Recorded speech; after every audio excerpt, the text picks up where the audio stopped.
ஐயோ அம்மா அடி வயித்துல வலிக்குதே. என்னய்யா திமுக காரங்க ஹாஸ்பிட்டலுக்கு ஏதாவது போனியா? அப்படியெல்லாம் எங்கேயும் போகலையாப்பா. ஏன் கேக்குற? இல்ல, திமுக கட்சிக்காரங்க ஹாஸ்பிட்டலுக்கு போயிருந்தா கிட்னியை உருவிருப்பாங்களே, அதான் கேட்டேன். ஓ, அத சொல்றியா? ஆமா, நானும் கேள்விப்பட்டேன்பா. வறுமையில இருக்கிற விவசாயிகளை குறி வச்சு அவங்கள ஏமாத்தி கிட்னி எடுத்து வித்து அதுலயும் காசு பார்த்திருக்கு இந்த திருட்டு திமுக. அதை மட்டுமே திமுக எம்எல்ஏவோட ஹாஸ்பிட்டல்ல கல்லீரலையும் எடுத்து வித்திருக்காங்க. காஞ்சிபுரத்துல இருக்கிற தனியார் மருந்து கம்பெனி தயாரிச்ச இருமல் மருந்தால மத்திய பிரதேசத்துல 25 குழந்தைங்க அநியாயமா செத்து போயிருக்காங்க. தமிழ்நாடு அரசு அந்த தனியார் நிறுவனத்தை கண்காணிக்காததால இந்த கொடூரம் அரங்கேறி இருக்கு.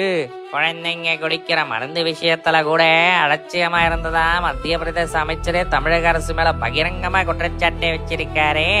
இவங்க அரசாங்க மருத்துவமனையவே கண்காணிக்க மாட்டாங்க, இதுல எங்க தனியார் மருந்து கம்பெனியை கண்காணிக்க போறாங்க? காசு கொடுத்தா போதும், எல்லா சர்டிபிகேட்டையும் வாட்ஸ்அப்லயே அனுப்பிடுவாங்களே. சரியாத்தான் சொன்னேன். அரசு மருத்துவமனையில மருந்து மாத்திரை மருத்துவர்கள்னு எல்லாமே பற்றாக்குறையாத்தான் இருக்கு. மக்கள் உயிரை காப்பாத்துற இந்த விஷயத்துல கவனத்தை செலுத்தாம சினிமா பார்த்து ரிவ்யூ கொடுக்கறதுல பிஸியா இருக்காரு இந்த துறை அமைச்சரே. சிக்கல்ல இருக்கிற இந்த சுகாதாரத்துறையால பாவம்யா தமிழ்நாட்டு மக்கள்.